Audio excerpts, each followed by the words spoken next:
இந்த அபிஷேகத்தோடு இந்த இடத்த விட்டு நம்ம என்ன செய்ய போகிறோம், கடந்து செல்ல போகிறோம்.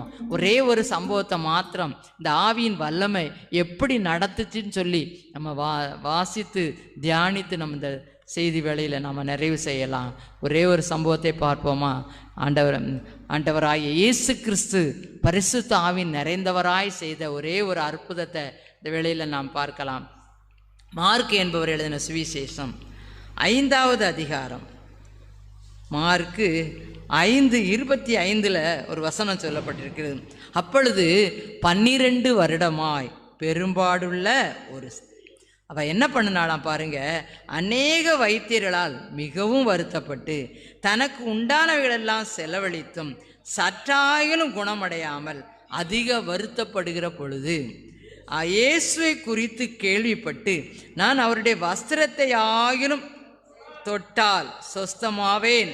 வஸ்திரங்களையெல்லாம் தொட்டன்னு தான் வந்தானா என்ன நடந்துச்சு பாருங்க. ஜனக்கூட்டத்துக்குள்ளே அவருக்கு பின்னாக வந்து அவருடைய வஸ்திரத்தை தொட்டாள். உடனே அவருடைய உதிரத்தின் ஊரல் நின்று போயிற்று. அந்த வேதனை நீங்கி ஆரோக்கியமடைந்ததை அவள் தன் சரீரத்தில் உணர்ந்தாள்.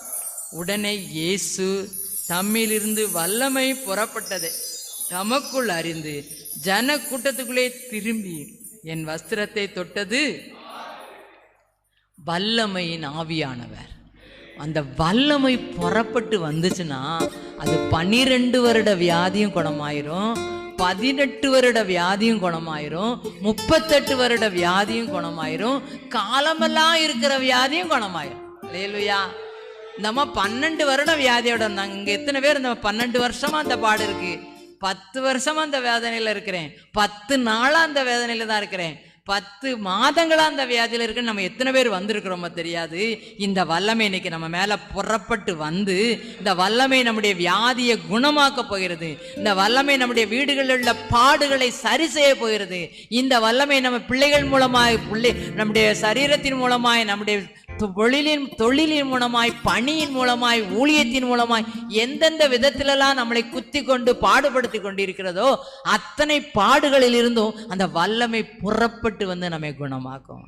அந்த அம்மா என்ன பண்ணாங்க, எல்லாவற்றையும் விட்டுலாம் செலவழிச்சிட்டாங்க. ஏதாவது கொஞ்சமாக சுகம் கிடச்சிதா? சற்றாகிலும் குணம் இல்லை. ஒரே ஒரு தீர்மானம் எடுத்தாங்க, இயேசு கிறிஸ்து இந்த வழியாக வரப்போறாரு, நான் அவரை என்ன செய்ய போறேன், இந்த கூட்டத்துக்குள்ள போய் பார்த்து அவர் வஸ்திரங்களை நான் என்ன செய்யணும், தொடணும்னு வந்தாங்க. ஆனால் அந்த கூட்டத்தின் நடுவில் ஒளிஞ்சு போய் லேசாக அந்த வஸ்திரத்தை என்ன செஞ்சாங்க, தொட்டாங்க. அந்த வஸ்திரத்திலிருந்து என்ன புறப்பட்டு வந்துச்சு, வல்லமை புறப்பட்டது. இயேசு கிறிஸ்துவின் வஸ்திரத்தில்